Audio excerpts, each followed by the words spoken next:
County Meath has hundreds of legends. Here's a tale set at Trim Castle, and it goes like this. Hey Irish, come on, try and drive me away. That's what the Norman warrior did say when he drove his sword into the soil by the banks of the River Boyne. His name is Hugh de Lacy, and he has got a vicious scar down the side of his face. This man is ferocious, and he is claiming this part of Ireland as his own. But the High King of Ireland, Rory O'Crahur, he came from the west with the men that were his best, and they drove de Lacy back. He soon returned, however, with Welsh bowmen, the finest archers in all the world at that time. And he managed to establish by the banks of the Boyne Trim Castle. It became the largest Norman fort in the whole of Ireland.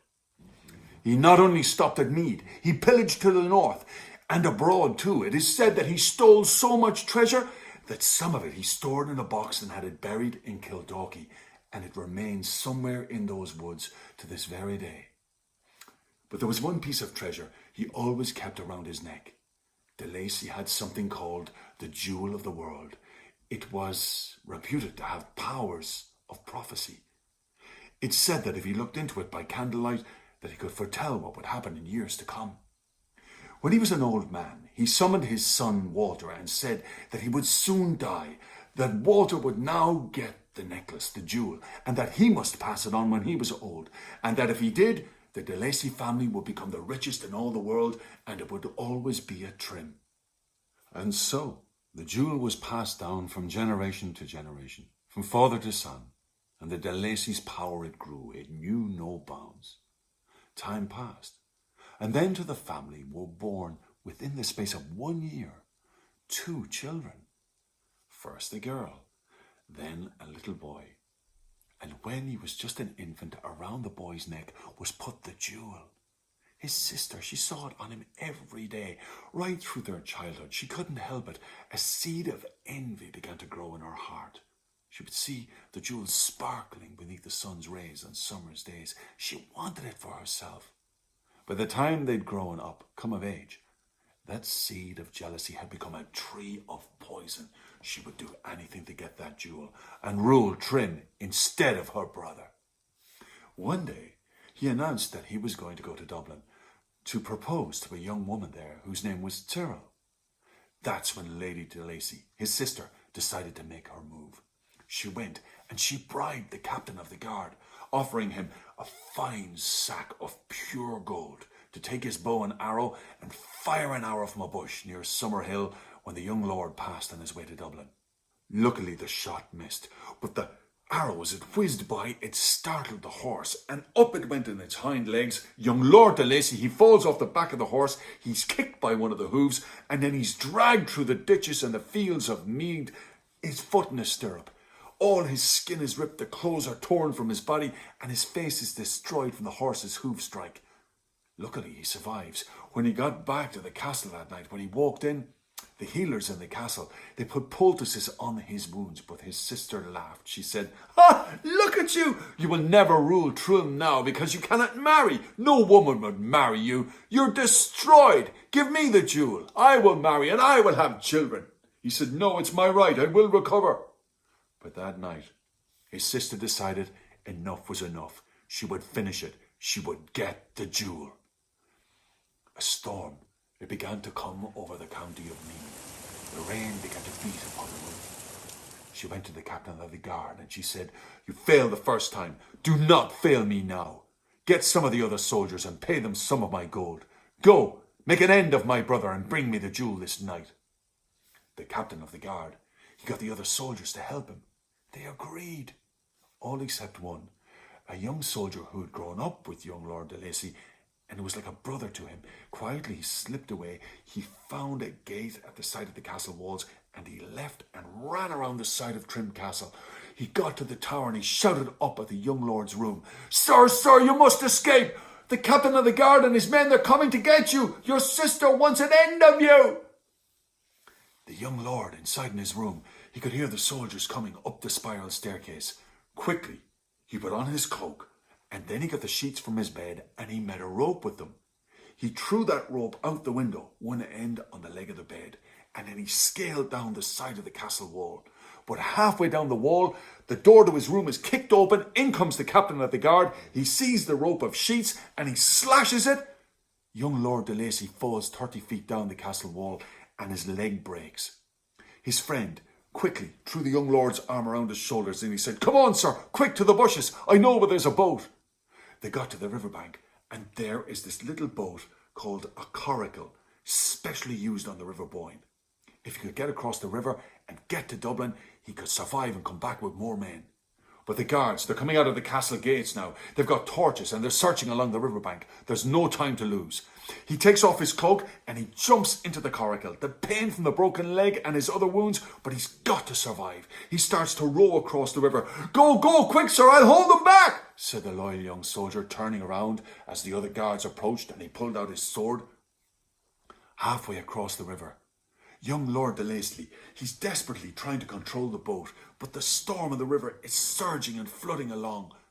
And that's when his friend is cut down on the riverbank. That's when the captain of the guard, underneath the flash of lightning, he sees Lord de Lacy, and he will not fail this time.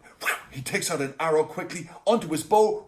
He lets fly. It arcs across the sky. And then there's a scream from the little boat. Lord de Lacy falls over the side and he's gone. His sister comes running up to the riverbank. Have you got him? Have you got him? Then she spotted her brother's cloak upon the riverbank.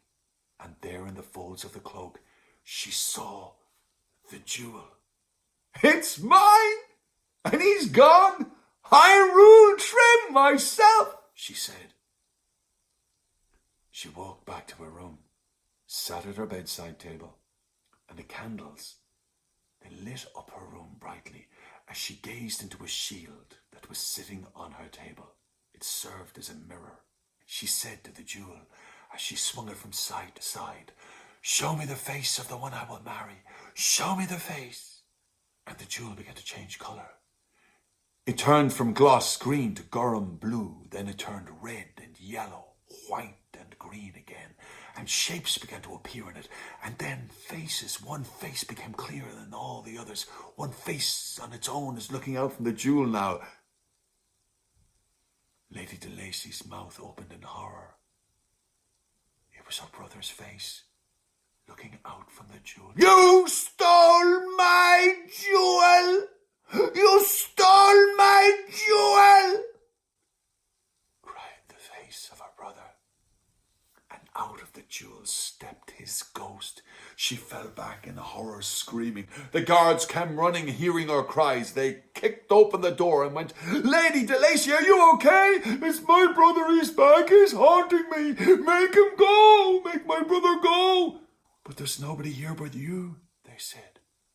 "You're on your own." "I'm not, he's standing right in front of me, make him go away." Nobody else could see the ghost but she. For 1 whole month she was in that room crying, begging the ghost to stop his haunting. But the haunting didn't stop until she walked down to the riverbank and she whirled that jewel around her head and threw it in. It sunk beneath the Boyne. That's when the haunting stopped. But the Lady de Lacy, she never recovered. She died of a broken heart. She realised the evil she had done. She was buried in the old churchyard of Trim, and people thought that that was the end of the matter. But then a month later there was another storm, and 2 kids from the town, 2 teenagers, they thought they'd go fishing in the middle of a storm. They go down to the River Boyne. Anybody who knows the river knows how dangerous it is when there's a storm. They start fishing when suddenly the rain stops. The clouds part above their head, and they felt this presence behind them. They heard a rasping voice. "Tis your wilderness. Go home now." They turned around.